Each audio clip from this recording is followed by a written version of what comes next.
Ba chụp điệp xuống đi dùng thực xa vì sao anh lý đang bây giờ sắp hơi new headway beginner và new headway beginner đây sắp hơi bao nhiêu miền của môi công rạch bị beginner rồi đó advanced ngày này nhóm nâng tôi cả bằng hành bằng to được nông mê riêng bao nhiêu đây ngày muốn đi mà thực sao vì mê riêng tìm muối cứ hello vì tầm bò tìm muối rồi hồ đó tìm vậy បាទថ្ងៃនេះយើងនឹងបន្តទៅបន្តពីទំព័រទី8រហូតដល់បញ្ចប់មេរៀនទី1បាទអញ្ចឹងអ្នកទាំងអស់គ្នាអាចចូលនៅក្នុងក្រុម Telegram បានខ្ញុំនឹងមាន file មួយចំនួនទាក់ទងនឹងសភៅគុំអ្នកទាំងអស់គ្នាអាចចូលហើយទៅ download នៅក្នុង Telegram ដែលខ្ញុំនឹងទម្លាក់នៅក្នុង link ខាងក្រោមអូខេអញ្ចឹង everyday English បាទការសិក្សាភាសាអង់គ្លេសប្រចាំថ្ងៃឬក៏ភាសាអង់គ្លេសប្រចាំថ្ងៃទាំងអស់គ្នាអញ្ចឹងយើងប្រើភាសាអង់គ្លេសប្រចាំថ្ងៃគ្រប់បរិបទទាំងអស់នៅក្នុងសង្គមយើងបាទយើងស្វាគមន៍គ្នាដោយប្រើពាក្យថា good morning បាទតាមផ្សេងៗ good morning good afternoon good evening ជាដើមអូខេទី1គេឲ្យយើង complete the conversations បំពេញនៅការសន្ទនាបាទយើងមានសន្ទនាពី1 2 3 4បាទយើងមាន4សន្ទនា there are 4 conversations conversation number 1 you can see a boy and a beautiful okay girl yes so they are having conversation a so choose the word from the box to complete ជ្រើសរើសពាក្យក្នុងប្រអប់មកបំពេញណា we have 1 2 3 4 okay 4 words okay so the first we say good morning okay in the morning okay អរុនសួស្ដី and good morning អរុនសួស្ដី B answer what's okay what a lovely day what a lovely day បានន័យថាថ្ងៃនេះគឺជាថ្ងៃល្អម្លេះទេណាអញ្ចឹង what a lovely day គឺជា exclamation ពាក្យលន់មាត់ដែលបង្ហាញអំពីបាទការញាក់ផ្អើលអ្វីមួយ what's okay what a lovely day បាទអញ្ចឹងថ្ងៃដែលល្អមួយអូខេថ្ងៃដែលល្អមួយអូខេយើងទៅការសន្ទនាលេខ2យើងមើលទាំងអស់គ្នាតើយើងគួរទៅដាក់អីណោះរយៈម៉ោងយើងមើលឃើញហើយគឺបាទយើងពីរសៀលណាគឺម៉ោង3អញ្ចឹងពេលរសៀលយើងប្រើពាក្យថា good afternoon ឬក៏ good afternoon អូខេ good afternoon good afternoon អូខេគឺពេលរសៀលអញ្ចឹង A good afternoon B hello a cup of tea please a cup of tea please ទាំងអស់គ្នាយើងមានពាក្យថ្មី a cup of tea ពេងនៃអ្វីមួយឧទាហរណ៍ a cup of tea ពេងនៃតែឬក៏តែមួយពេងណាតែមួយពេងឬក៏យើងអាចនិយាយថា a cup of coffee កាហ្វេមួយពេង a cup of milk ទឹកដោះគោមួយពេងអញ្ចឹង a cup of something មានន័យថាពេងនៃអ្វីមួយអូខេអញ្ចឹងសួស្ដីសុំណា please ណាប្រែថាសុំមេត្តាឲ្យតែមួយពេងបានដែរទេបាទតើសុំ sorry ណាសុំតែមួយពេងបានដែរឬទេ please សុំមេត្តាអីណា please សុំមេត្តាអូខេអូខេឥឡូវយើងមើលបន្តទៀតការសន្ទនាលេខ3តើយើងគួរបំពេញពាក្យអីណោះបាទយើងអាចមើលប្រហែលជាគាត់ goodbye ណាគាត់លើកដៃលានេះអញ្ចឹងយើងប្រើពាក្យថា A goodbye A goodbye A ហ្នឹងគាត់និយាយថា goodbye អញ្ចឹង B ដែលនៅក្នុងឡានហ្នឹងអាចនិយាយថា bye see you later អូខេ see you later và chân goodbyeទាំងអស់គ្នាមានន័យថាលាសិនហើយ goodbye លាសិនហើយចឹងទី3គេថា bye លាហើយ see you later see ឃើញឬក៏ជួប you អ្នក later ពេលក្រោយចឹងយើងបកថាជួបអ្នកពេលក្រោយអូខេអូខេការសន្ទនាទី4ទាំងអស់គ្នាឃើញក្នុងរូបភាពអាចថាគាត់លាគ្នាមុនពេលគាត់ចូលគេងអញ្ចឹងពាក្យលាគ្នាមុនចូលគេងយើងប្រើពាក្យមួយគឺ good night good night គឺរាត្រីសួស្តីរាត្រីសួស្តីគឺរាត្រីសួស្តីគឺពាក្យថា good night good night អូខេអញ្ចឹង A ថា good night B ឆ្លើយ good night sleep well អូខេ sleep well ហ្នឹងប្រែថាគេងលង់លក់ស្រួលឬក៏អូខេគេងលក់ស្រួលបាទអូខេអញ្ចឹងរាត្រីសួស្តីរាត្រីសួស្តីសូមគេងលង់លក់ស្រួលអូខេ sleep well អូខេអញ្ចឹងសង្ឃឹមអ្នកទាំងអស់គ្នាតន់យើងទៅចំណុចមួយទៀតទាំងអស់គ្នាចំណុចទី2គឺគេឲ្យយើងធ្វើឲ្យទាំងអស់គ្នាគឺ put the words in the correct order អូខេ put the words in the correct order បើន័យថា put ដាក់ពាក្យបាទឲ្យត្រូវតាមលំដាប់បាទ in the correct ហ្នឹងត្រូវបាទត្រឹមត្រូវ order លំដាប់ order លំដាប់អញ្ចឹងដាក់ពាក្យបាទដាក់ពាក្យបាទឲ្យត្រឹមត្រូវតាមលំដាប់អូខេត្រឹមត្រូវតាមលំដាប់អញ្ចឹងយើងឃើញនៅក្នុងការសន្ទនានេះមានប្រយោគមួយគឺអត់ត្រូវតាមលំដាប់ទេពាក្យគឺអត់ត្រូវតាមលំដាប់ទេ not in order បាទ not in order ចឹងទី1គេនិយាយថា good morning good morning good morning អូខេ B គេដាក់ថា are you how today អញ្ចឹងបង្ហាញពីការសួរសុខទុក្ខយើងត្រូវសួរថា how are you today បាទនេះបានត្រូវតាមលំដាប់បាទលំដាប់សំណួរនៃភាសាអង់គ្លេសតើអ្នកសុខទុក្ខយ៉ាងណានៅថ្ងៃនេះអូខេ B answer B ឆ្លើយវិញ fine fine ខ្ញុំសុខទុក្ខជាធម្មតាទេ thanks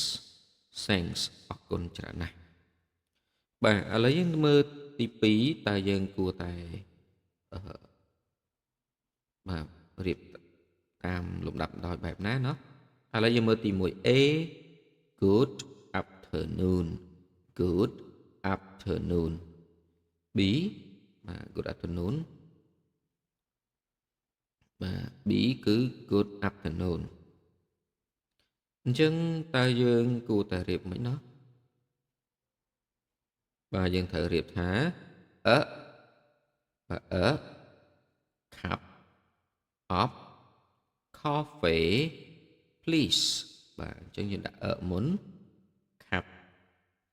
of coffee please មានន័យថាសុំកាហ្វេមួយកែវមកឬក៏មួយពែងមក sorry ណា cup ពែងសុំកាហ្វេមួយពែងមកបាទ a cup of coffee a cup of meal a cup of tea បាទអញ្ចឹង a cup of something មានថាពែងនៃអ្វីមួយអូខេ number 3 look at conversation number 3 អូខេ A goodbye goodbye លាហើយ goodbye លាហើយអញ្ចឹងយើងជូនពរគេថា have a nice day have a nice day សូមឲ្យមានថ្ងៃល្អឬក៏សូមសំណាងល្អអញ្ចឹងទៅណាមកពាក្យ good luck សូមឲ្យមានថ្ងៃល្អសូមសំណាងល្អ B ឆ្លើយថា thank you and you អរគុណអ្នកណាស់ចុះអ្នកវិញអរគុណអ្នកណាស់ thank you and you បាទអូ sorry ណាអរគុណអ្នកណាស់ខ្ញុំក៏ដូចអ្នកដែរ and you បាទ and you អរគុណអ្នកណាស់ បាទយើងទៅមេរៀនបន្តទៀតអូខេទី4គឺ good night good night ចឹងយើងដាក់ថា sleep well sleep well បាទ B ឆ្លើយថា thank you អរគុណអ្នកណាស់ and you បាទ and you អ្នកក៏ដូចគ្នាដែរ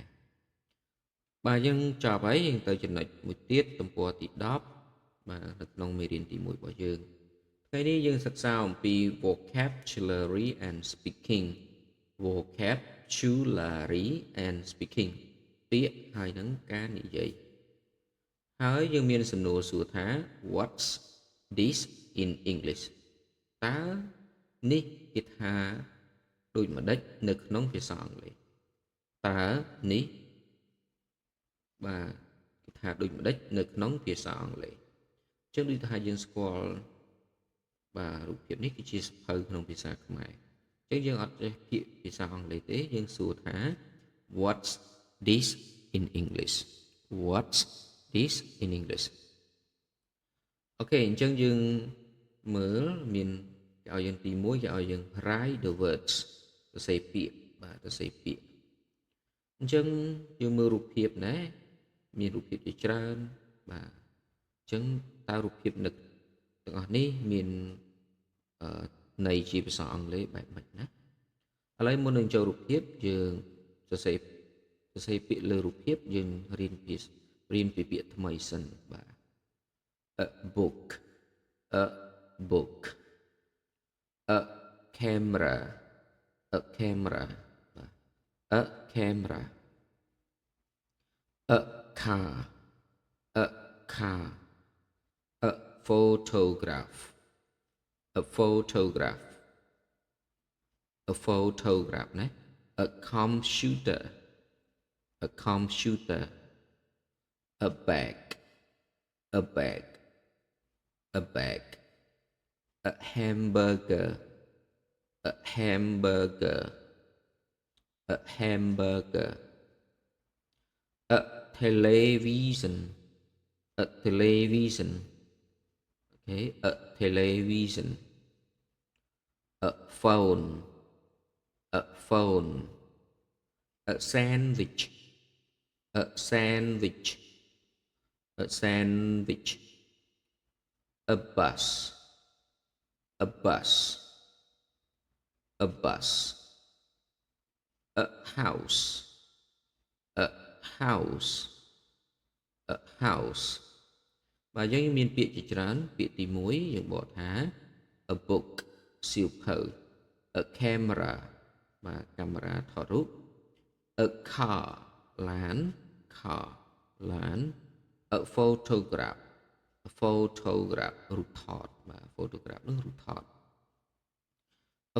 a computer បាទ computer a bag កាតាប a hamburger បាទនំ hamburger ទាំងអស់គ្នានំ hamburger a television បាទ a television គឺទូរទស្សន៍ a phone ទូរស័ព្ទដៃ a sandwich នំសាំងវិចនំសាំងវិច a bus ហ្នឹងគឺឡានក្រុងបាទ a bus a house បាទ a house ផ្ទះអញ្ចឹងយើងមើលរូបភាពទី1គឺ a book អូខេ a book សៀវភៅមួយក្បាលមួយទៀត a computer បាទ computer មួយគ្រឿងអញ្ចឹងហ្នឹងបកថាមួយណាអ្នកទាំងអស់នេះគឺបកថាមួយបាទ a television បាទ a television ទូរទស្សន៍មួយគ្រឿង a phone បាទ a phone ទូរស័ព្ទមួយគ្រឿង a bus រថយន្តក្រុងមួយគ្រឿងអូខេទី6 a car រថយន្តមួយគ្រឿងបាទរថយន្តធម្មតាណាមួយទៀតទី7 a hamburger បាទនំ hamburger បាទនំ hamburger មួយទៀតទី8 a sandwich បាទនំសាំងវិចមួយបាទអូខេ a camera a camera បាទម៉ាស៊ីនថតរូបមួយ a photograph a photograph បាទរូបថតមួយលេខ10 a bag a bag កាតាបមួយបាទកាតាបមួយ a bag a house a house បាទផ្ទះមួយខ្នងបាទផ្ទះមួយខ្នងបាទអូខេសង្ឃឹមថាអ្នកទាំងអស់គ្នាតន់បាទអញ្ចឹងយើងតទៅទៀតចំណុចទី3អ្នកគ្នា listen and repeat អញ្ចឹងគេឲ្យយើងស្ដាប់ហើយថាតាមអញ្ចឹងដូចគ្រូនិយាយអញ្ចឹងតែបើសិនជាយើងអត់យល់ន័យថាម៉េចក្នុងភាសាអង់គ្លេសយើងសួរគេថា what's this in English what's this in English ដូចខ្ញុំចូលទៅកាមេរ៉ាអញ្ចឹងខ្ញុំឆ្លើយថា it's a camera តែខ្ញុំចូលទៅរូបថតខ្ញុំសួរថា what's this in English it's a photograph it's a photograph វាគឺជារូបថតមួយខ្ញុំចូលទៅកាតាបខ្ញុំសួរថា what's this in English what's this in English ចឹងខ្ញុំឆ្លើយថា it's a it's a bag it's a bag what's this in English it's a house it's a house បាទអញ្ចឹងសង្ឃឹមអ្នកទាំងអស់គ្នាតន់ឥឡូវយើងចូល grammar spot បាទ grammar spot ហ្នឹងវេយ្យាករណ៍សង្ខេបអញ្ចឹងទាំងអស់គ្នាគឺ verb to be ប្រើមួយ it is យើងអាចទៅសេថា it's what's this in English it's មកពីថា it is អូខេ it is អញ្ចឹង it's a house អញ្ចឹងវាជាផ្ទះមួយខ្នងអូខេយើងនឹងសិក្សាអំពី numbers បាទអញ្ចឹងយើងសិក្សាអំពីលេខបាទ number អញ្ចឹង number 1 to number 10 បាទរៀនពីលេខ1ដល់លេខ10 and plural nouns សិក្សាអំពីនាមពហុវចនៈបាទនាមពហុវចនៈមានន័យថានាមនឹងចាប់ពី2ឡើងទៅអូខេទី1 read and listen បាទអានហើយនឹងស្ដាប់ practice the numbers យើងអនុវត្តហៅលេខទាំងអស់គ្នា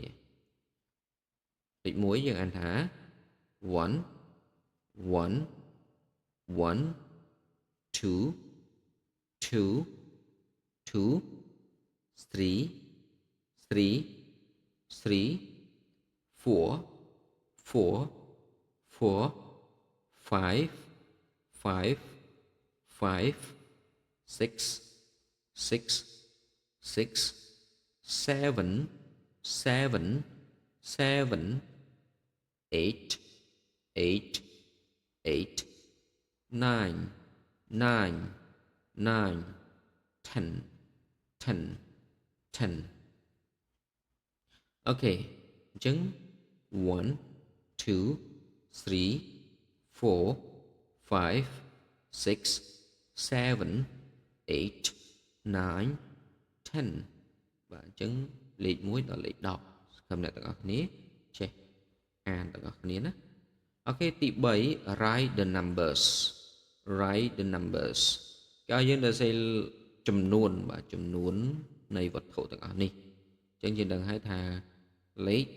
បញ្ជាក់ឲ្យនាមបាទក៏ជាគុណនាមដែរបញ្ជាក់ន័យឲ្យនាមថា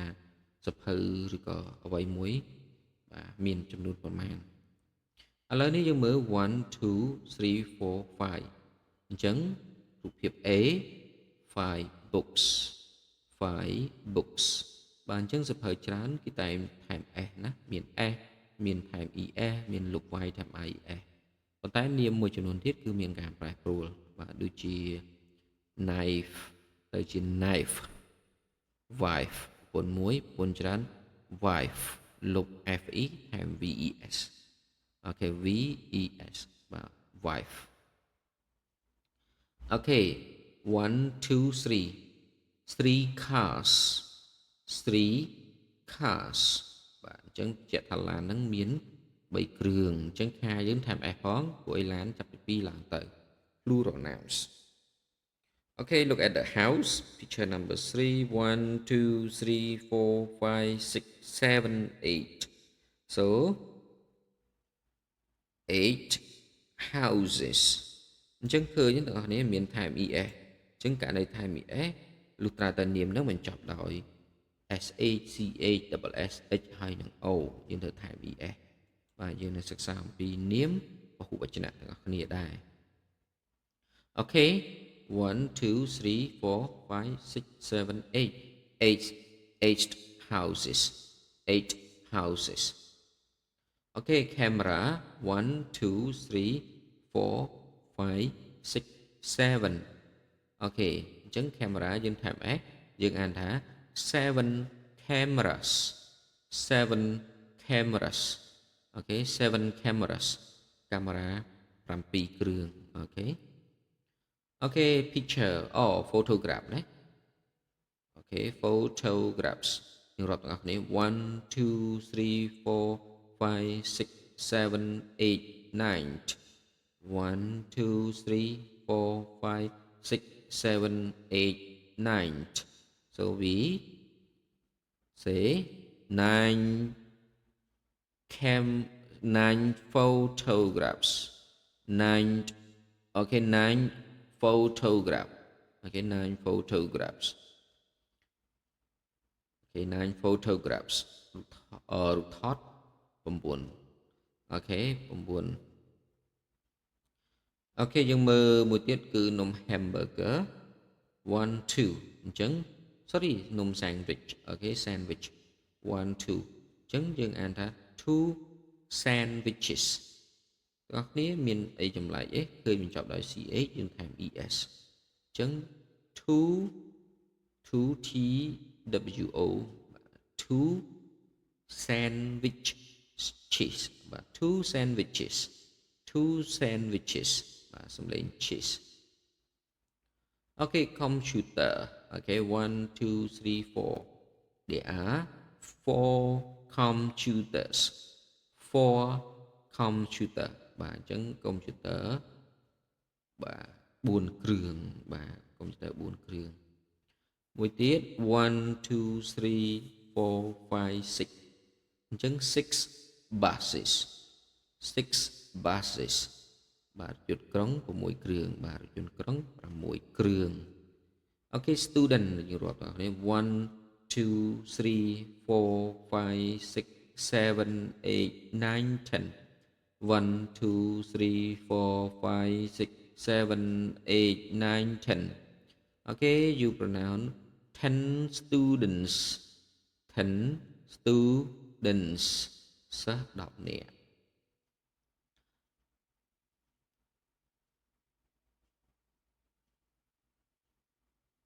Okay យើងតទៅទៀត ask and answer the question សួរហើយនឹងឆ្លើយសំណួរ what is in this picture Okay 9 photograph Okay គេសួរ what is in this picture 10 students តើនេះគឺជាអ្វីនៅក្នុងរូបភាពអញ្ចឹងយើងឆ្លើយថាបាទសិស្ស10នាក់អញ្ចឹងទៅបាទឬក៏យើងឆ្លើយថារូបថត10រូបថត9នាក់រូបថត9បាទរូបថត9